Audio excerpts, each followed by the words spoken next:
병원 원장실의 조명이 꺼졌습니다. 문이 잠기는 소리가 들렸죠. 형부의 손이 제 몸을 천천히 더듬기 시작했어요. 형부의 목소리가 떨리며 눈을 감고 몸에 힘을 빼라고 했습니다. 이건 검진이 아니었어요. 저도 알고 있었습니다. 형부의 손길이 점점 아래로 내려가고 제 옷 속으로 파고들 때 저는 눈을 감은 채 아무 말도 하지 않았어요. 그게 바로 긍정의 신호라는 걸 우리 둘 다 알고 있었습니다. 제 이름은 박지한, 올해 45입니다. 중학생 아들 하나를 키우는 평범한 주부예요. 남편 김태수는 솔직히 무능한 사람입니다. 몇 년 전 더 나은 곳으로 간다며 회사를 그만뒀는데 그 이후로 제대로 된 직장을 구하지 못했어요. 벌써 몇 년째인지 기억도 안 날 정도예요. 집안 살림은 빠듯하기 짝이 없는데 남편은 낚시만 다니며 시간을 보냅니다. 오늘도 큰언니가 가족들을 초대해서 비싼 한우까지 준비했는데 남편은 낚시 간다며 오지도 않았어요. 저는 깊은 한숨을 내쉬며 아들과 함께 큰언니 집으로 향했습니다. 큰언니 박가연은 51살이고 큰형부 최영민은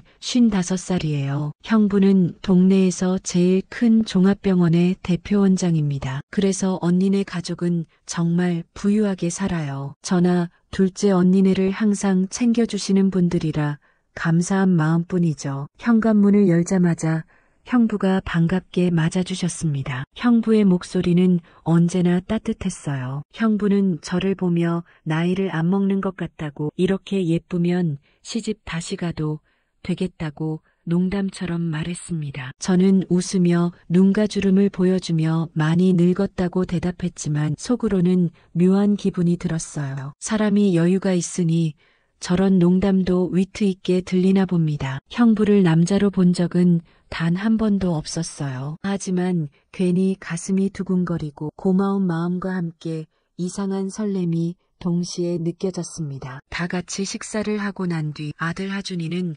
사촌형 방으로 가서 놀았어요. 우리는 셋이서 와인을 한 잔씩 곁들이며 담소를 나눴죠. 언니가 먼저 남편 얘기를 꺼냈습니다. 요즘 통 얼굴을 못 본다고 아직도 직장을 안 잡았냐고 물었어요. 저는 남편 흉을 보는 아내가 되어 있었어요. 참 누워서 침 뱉기인 걸 알면서도 언니와 형부 앞에서 속마음을 다 털어놓고 말았습니다. 남편이 돈도 못 벌면서 낚시만 다닌다고 미치겠다고 말했어요. 남편과의 관계는 경제적으로 어려우니 당연히 멀어질 수밖에 없었죠. 이런저런 얘기를 하다가 문득 생각이 났어요. 요즘 골반이 쿡쿡 쑤시는 게 이상해서 검사를 받아봐야 할 것 같다고 말했습니다. 언니는 형부가 의사인데 왜 병을 키우냐며 얼른 검사 받으라고 했어요. 형부도 우리 병원으로 오라고 거들었습니다. 저는 조만간 꼭 가겠다고 대답했어요. 그런데 형부가 갑자기 지금 한번 봐주겠다며 소파에 누워보라고 했습니다. 순간 제 얼굴이 뜨거워졌어요. 저는 민망하다며 거절했습니다. 왠지 형부가 제 몸을 만진다는 게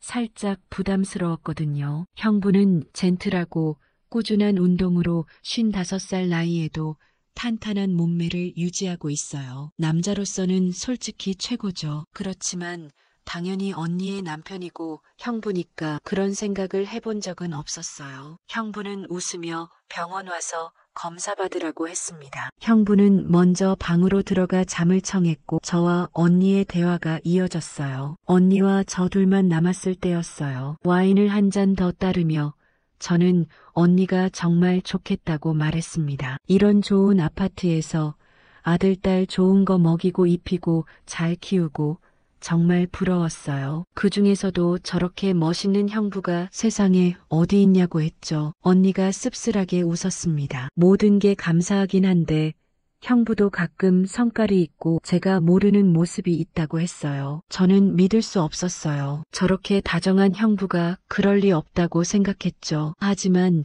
언니는 완벽한 사람이 어디 있냐며 다 흠이 있기 마련이라고 한숨을 쉬었어요. 그래도 제 남편은 착하지 않냐고 되물었습니다. 저는 호기심이 발동해서 뭔지 말해달라고 졸랐어요. 언니는 술 기운이 돌아서인지 작은 목소리로 속삭이듯 말했어요. 형부의 그곳이 너무 크다는 거였습니다. 저는 깜짝 놀랐어요. 언니는 부부끼리 관계를 자주 해야 된다며 일주일에 3번은 하는데 얼굴이 빨개지며 이 나이에도 아주 힘들고 버겁고 아프다고 했습니다. 저는 그 이야기를 듣고 너무 놀랐지만 웃음을 참을 수가 없어서 크게 웃어버렸어요. 우리는 한참을 배를 잡고 웃었죠. 그때 먼저 방에 들어간 형부가 나왔습니다. 잠옷 차림이었어요. 형부가 둘이 무슨 얘기를 하는데 그렇게 신났냐고 물었습니다. 저는 웃으며 그냥 형부 이야기를 했는데 내용은 비밀이라고 대답했고 형부는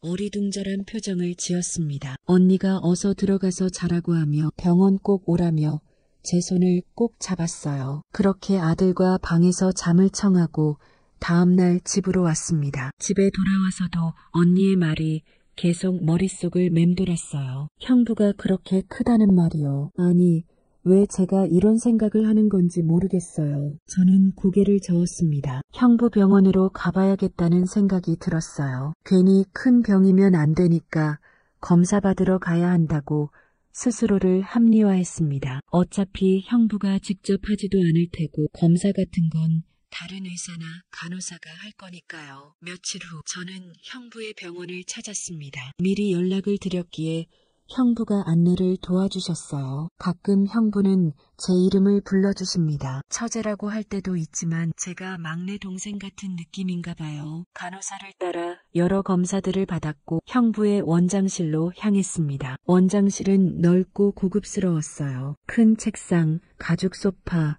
그리고 한쪽에는 커튼이 쳐져 있었죠. 형부가 따뜻하게 중요한 검사 결과들은 며칠 뒤에 나올 거라고 했습니다. 그리고 옆에 커튼을 걷으니 작은 베드가 하나 나왔어요. 형부는 누워보라며 한번 봐주겠다고 했습니다. 형부는 흰 가운을 입고 있었고 여기는 병원이기도 하니까 저번에는 민망했었지만 지금은 괜찮았어요. 저는 베드에 누웠습니다. 형부가 저를 조금씩 어루만지기 시작했어요. 아랫배와 골반 사이를 손으로 쿡쿡 누르며 확인하셨습니다. 저는 작은 신음을 냈습니다. 형부가 하나씩 체크를 하는 모습이었어요. 하지만 아무래도 형부다 보니 다른 의사들과는 조금 다르게 느껴졌습니다. 이상한 감정들이 올라왔어요. 손길이 너무 부드러웠거든요. 그러더니 형부가 잠깐만 누워있으라고 했습니다. 형부가 원장실 입구 쪽으로 가더니 딸깍 문을 잠그는 소리가 들렸습니다. 그리고 몇 초 뒤 조명을 끄는 소리까지 났어요. 형부가 왜 갑자기 문을 잠그고 불을 끈 건지 의아했습니다. 창문이 있어 밝긴 했지만 조명을 끄니 살짝 어두워졌어요. 짧은 순간 많은 생각들이 스쳐 지나갔지만 이유가 있겠지 싶어 크게 생각하지 않기로 했습니다. 저는 애써 마음을 진정시켰습니다. 그러더니 형부가 다시 다가왔고요. 형부는 눈을 감고 몸에 힘을 빼라고 했습니다. 그리고 혹시 불편하거나 아프면 이야기하라고 했어요. 형부의 목소리가 떨렸습니다. 그렇게 이상한 검진이 시작됐습니다. 굳이 이미 검사는 다 했는데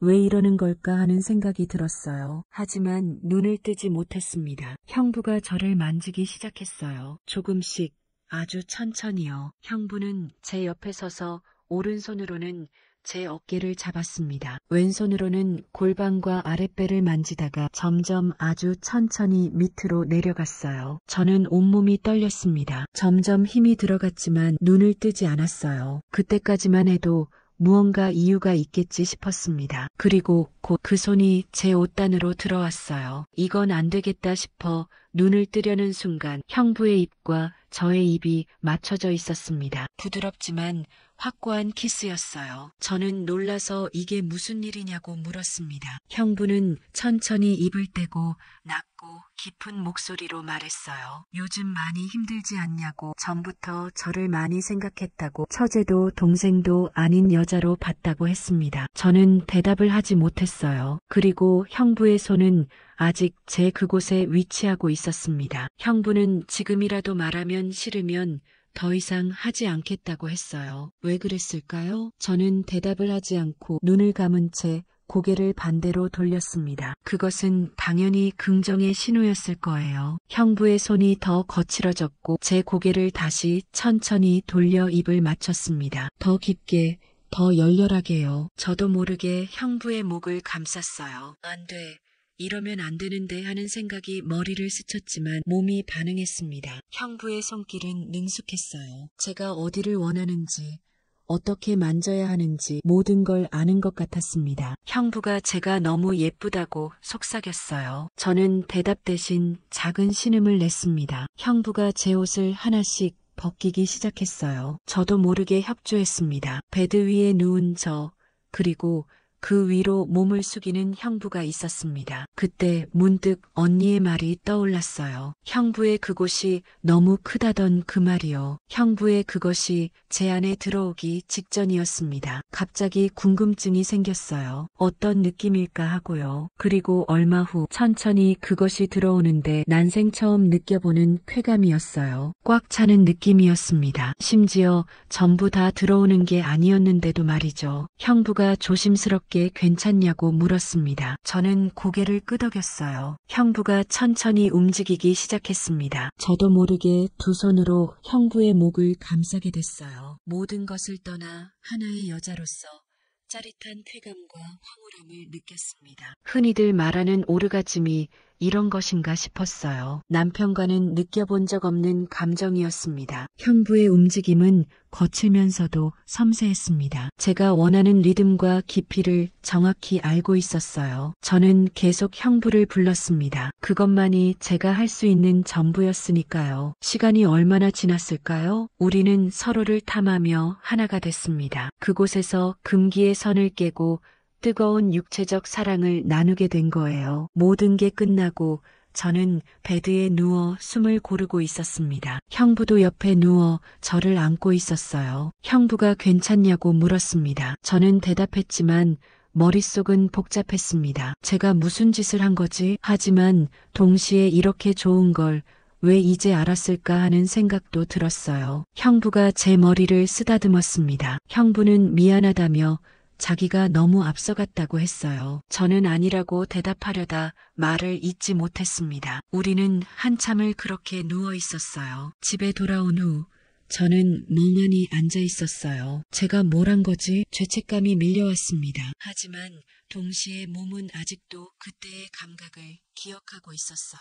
핸드폰이 울렸습니다. 형부였어요. 잘 들어갔냐는 단 한 줄의 문자였습니다. 저는 답을 하지 않았습니다. 답을 할 수가 없었어요. 뭐라고 대답해야 할지 몰랐거든요. 며칠이 지났습니다. 형부에게서 또 문자가 왔어요. 검사 결과가 나왔으니 병원에 와서 들어야 한다는 내용이었습니다. 가야 하나 안 가야 하나 고민했지만 결과는 정해져 있었어요. 사실 그날이 기다려졌으니까요. 병원에 도착했을 때 형부가 기다리고 있었습니다. 우리는 다시 원장실로 향했어요. 문이 닫혔고 조명이 꺼졌습니다. 이번에는 저항하지 않았어요. 아니, 오히려 기다리고 있었습니다. 형부가 보고 싶었냐고 물으며 저를 껴안았습니다. 저도 형부를 껴안았어요. 우리는 다시 하나가 됐습니다. 이번에는 더 과감하게, 더 격렬하게요. 형부의 남성적이고 짙은 모습이 드러났어요. 그리고 저는 그걸 전부 받아주고 견뎠습니다. 아니,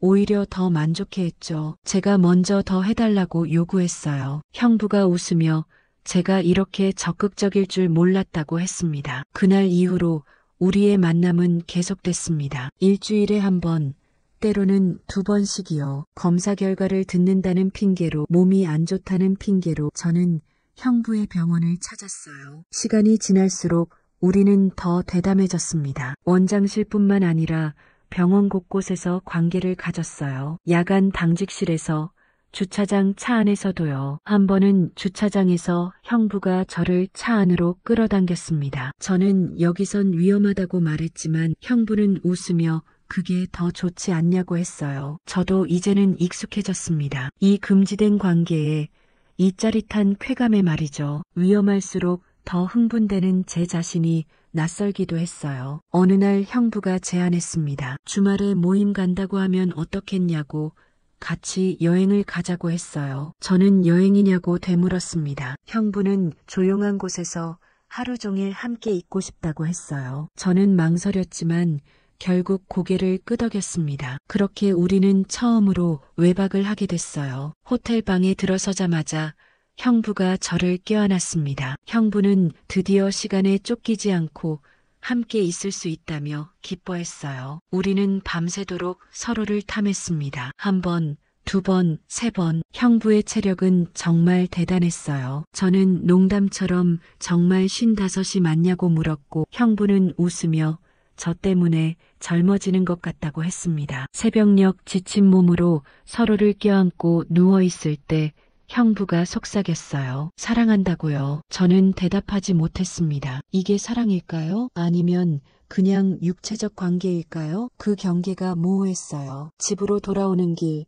저는 복잡한 마음이었습니다. 이게 맞는 걸까 하는 생각이 들었지만 이미 돌이킬 수 없는 지점을 넘어버렸다는 걸 알고 있었어요. 신기하게도 아무도 우리를 의심하지 않았어요. 언니도 남편도 아들도요. 저는 완벽하게 연기했습니다. 집에서는 평범한 주부, 형부 앞에서는 처제로요. 하지만 단둘이 있을 때는 열정적인 연인이었죠. 명절에 모두 모였을 때도 마찬가지였어요. 둘째 언니가 제 안색이 좋아 보인다며 무슨 좋은 일 있냐고 물었습니다. 저는 웃으며 그냥 요즘 운동 좀 하고 있다고 대답했어요. 하지만 형부와 눈이 마주쳤을 때 우리는 서로 알고 있었습니다. 무엇 때문에 제가 빛나고 있는지를요. 식사 후 형부가 조용히 다가와 서재로 오라고 했습니다. 책 한 권 주겠다는 핑계였어요. 우리는 서재로 향했습니다. 문이 닫히자마자 형부가 저를 벽에 밀어붙였어요. 형부는 보고 싶었다며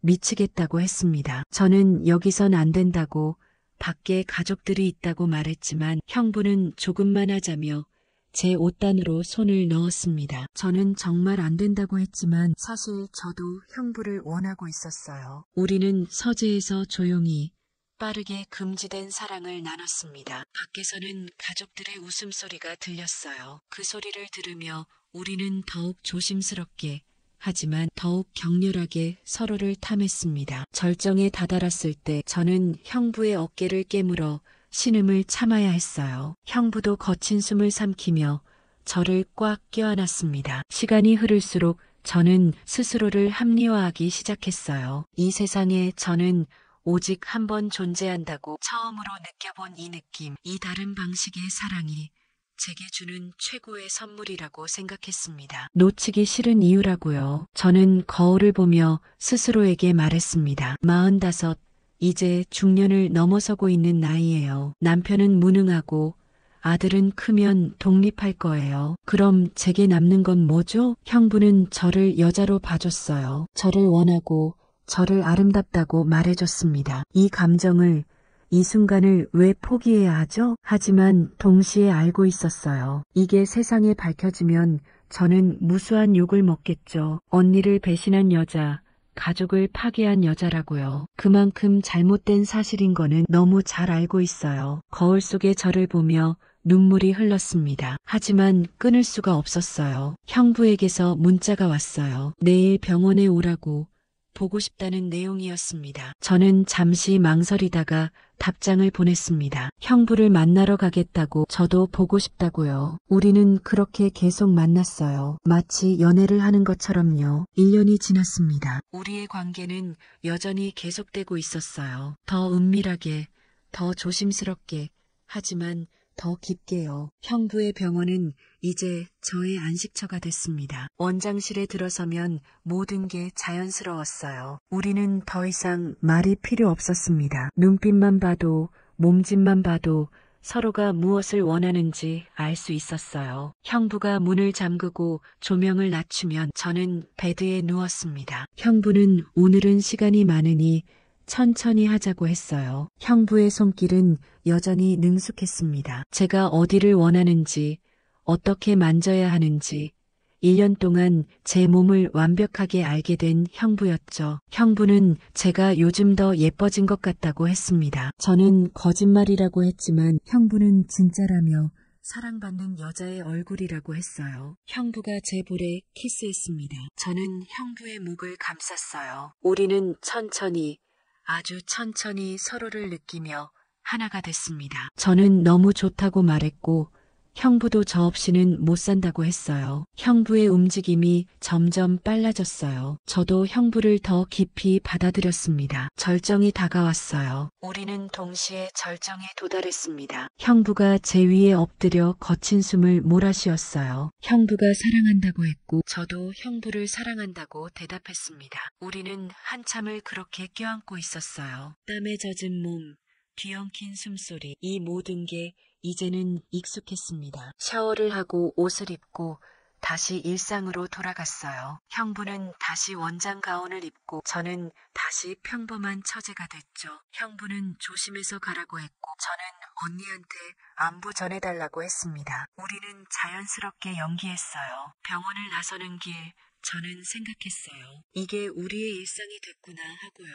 어느 날 큰언니가 전화를 했습니다. 요즘 병원 자주 간다며 몸이 안 좋냐고 물었어요. 저는 괜찮다고 그냥 정기 검진 받는 거라고 대답했습니다. 언니는 형부가 잘 봐주지 않냐고 했고 저는 형부가 잘 챙겨줘서 좋다고 했어요. 죄책감이 밀려왔습니다. 언니의 목소리를 듣는 순간 제가 정말 나쁜 여자구나 하는 생각이 들었어요. 하지만 전화를 끊자마자 형부에게서 문자가 왔습니다. 내일 저녁 시간이 되냐고 호텔에서 만나자는 내용이었어요. 저는 잠시 망설였지만 시간 만들겠다고 답장을 보냈습니다. 다음 날 저녁 호텔 로비에서 형부를 만났어요. 우리는 엘리베이터를 탔습니다. 다른 사람들도 함께 타고 있었지만 형부의 손이 슬쩍 제 손을 잡았어요. 짧은 순간이었지만 심장이 뛰었습니다. 객실에 들어서자마자 형부가 저를 껴안았어요. 형부는 미치도록 보고 싶었다고 했고 저도 그렇다고 대답했습니다. 우리는 옷을 벗기 시작했습니다. 급하게,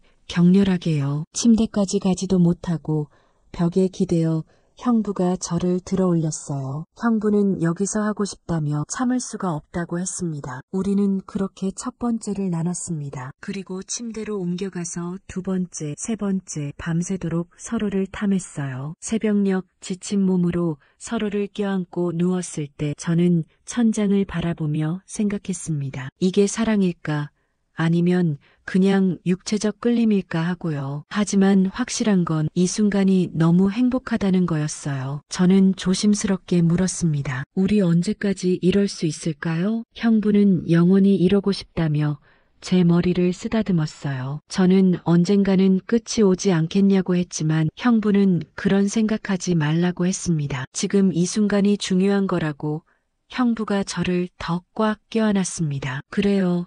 지금 이 순간 그것만이 중요한 거예요. 시간이 지날수록 우리는 더 대담해졌습니다. 병원뿐만 아니라 다양한 장소에서 관계를 가졌어요. 어느 날 형부가 제안했습니다. 언니 집에 오지 않겠냐고요. 언니가 친구들이랑 여행을 간다고 2박 3일 동안 집이 비어 있다고 했어요. 저는 숨이 막혔습니다. 언니 집에서 하는 건 너무 위험하다고 말했지만 형부는 너무 하고 싶다며 진지한 눈빛으로 저를 바라봤어요. 저는 한참을 고민했습니다. 언니 집에서 그건 정말 안 될 것 같았어요. 하지만 결국 알겠다고, 가겠다고 대답했습니다. 그날 저는 언니 집으로 향했어요. 익숙한 현관문, 익숙한 거실이었습니다. 하지만 이번에는 다른 목적으로 온 거죠. 형부가 문을 열어줬습니다. 평소와 다르게 편한 옷차림이었어요. 문이 닫히자마자 형부가 저를 끌어당겼어요. 형부는 드디어 집에서 단둘이 있게 됐다며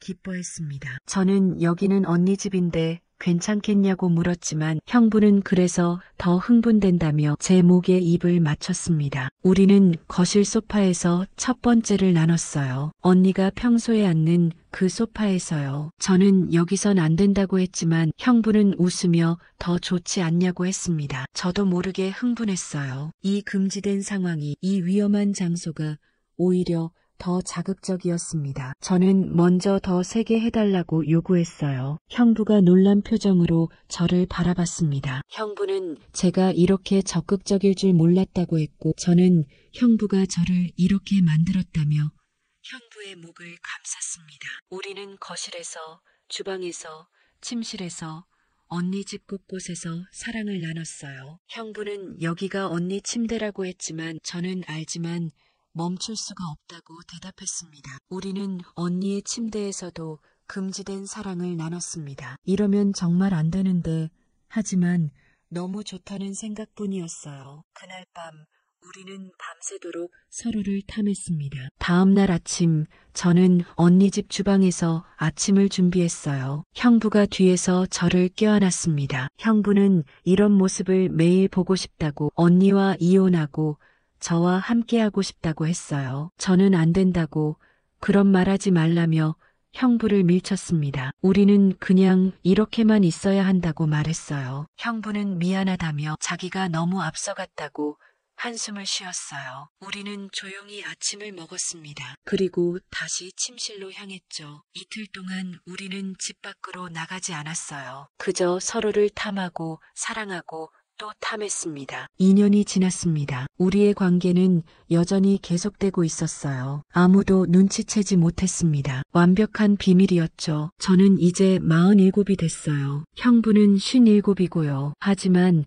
우리의 열정은 식지 않았습니다. 오히려 더 깊어졌죠. 어느 날 형부가 물었어요. 우리 이대로 계속 갈 수 있을까 하고요. 저는 모르겠다고, 하지만 지금은 이게 좋다고 솔직하게 대답했습니다. 형부는 저 없이는 못 살 것 같다며 저를 꽉 껴안았어요. 우리는 알고 있었습니다. 이게 영원할 수 없다는 걸, 언젠가는 끝이 올 거라는 걸요. 하지만 지금은 이 순간은 너무나 소중했어요. 명절날 온 가족이 모였습니다. 언니, 형부, 저, 남편, 아이들 모두가 웃으며 식사를 하고 있었어요. 둘째 언니가 제가 요즘 정말 좋아 보인다며 무슨 비결이 있냐고 물었습니다. 저는 웃으며 그냥 운동 열심히 하고 있다고 대답했어요. 하지만 형부와 눈이 마주쳤을 때 우리는 서로의 비밀을 공유했습니다. 식사 후 형부가 조용히 속삭였어요. 잠깐 이쪽으로 오라고요. 저는 오늘은 사람들이 많아서 위험하다고 했지만 형부는 조금만 하자며 너무 보고 싶어서 못 견디겠다고 했습니다. 저는 주위를 둘러보고 조심스럽게 서재로 향했습니다. 문이 닫히자마자 형부가 저를 벽에 밀어붙였어요. 형부는 미치겠다고 했고 저는 빨리 해야 한다고, 사람들이 의심할 거라고 말했습니다. 우리는 빠르게 조용히 금지된 사랑을 나눴습니다. 밖에서는 가족들의 웃음소리가 들렸어요. 그 소리를 들으며 저는 생각했습니다. 저는 정말 나쁜 여자구나 하고요. 하지만 동시에 이 순간을 포기할 수 없었어요. 서재를 나와 거실로 돌아왔을 때 언니가 물었습니다. 어디 갔었냐고요. 저는 화장실이 급해서 갔다 왔다며 자연스럽게 거짓말을 했어요. 이제는 거짓말도 익숙해졌습니다. 밤이 되어 집으로 돌아왔을 때 저는 거울 앞에 섰어요. 47의 저를 바라보며 생각했습니다. 저는 이 세상에 오직 한 번 존재해요. 처음으로 느껴본 이 느낌, 이 다른 방식의 사랑, 이건 제게 주는 최고의 선물이에요. 놓치기 싫은 이유죠. 저는 스스로를 합리화했어요. 남편은 여전히 무능하고 아들은 이제 고등학생이 되어 저를 필요로 하지 않아요. 제게 남은 건 형부와의 이 시간뿐이었습니다. 하지만 이게 세상에 밝혀지면 저는 무수한 욕을 먹겠죠. 언니를 배신한 여자, 가족을 파괴한 여자라고요. 그만큼 잘못된 사실인 거는 너무 잘 알고 있어요. 눈물이 흘렀습니다. 하지만 끊을 수가 없어요. 이 순간이 너무 소중해요. 핸드폰이 울렸어요. 형부였습니다. 내일 병원에 올 수 있냐고, 보고 싶다는 문자였어요. 저는 눈물을 닦고 답장을 보냈습니다. 네, 형부, 저도 보고 싶어요. 그렇게 우리의 비밀스러운 사랑은 계속되고 있습니다. 아무도 모르는, 오직 우리 둘만의 비밀이에요. 잘못된 줄 알면서도 멈출 수 없는 이 감정. 저는 제게 솔직해지기로 했어요. 이 세상에 저는 오직 한 번 존재하니까요. 이 느낌을, 이 순간을, 이 사랑을 놓치고 싶지 않아요. 비록 세상이 저를 욕하더라도, 비록 이게 잘못된 거라는 걸 알더라도 저는 형부를 원합니다. 그리고 형부도 저를 원하죠. 우리만의 비밀스러운 사랑, 그건 계속될 거예요. 끝나지 않는 이야기처럼요. 오늘의 이야기는 여기까지입니다. 금지된 사랑 속에서 자신만의 행복을 찾아간 한 여인의 솔직한 고백을 들어보았습니다. 여러분은 이 이야기를 어떻게 생각하시나요? 옳고 그름을 떠나 한 인간의 욕망과 감정에 대해 생각해 볼 수 있는 시간이었기를 바랍니다. 별빛 한마디 채널에서는 여러분이 쉽게 꺼내지 못하는 부부관계의 솔직한 이야기들을 다루고 있습니다. 매주 새로운 사연으로 찾아뵙겠습니다. 오늘 영상이 흥미로우셨다면 구독 버튼과 좋아요 버튼을 꾹 눌러주세요. 그리고 알림 설정까지 해두시면 새로운 이야기를 가장 먼저 만나보실 수 있습니다. 여러분의 구독과 좋아요, 댓글 하나하나가 저희에게 큰 힘이 됩니다. 다음 이야기도 기대해 주세요. 감사합니다.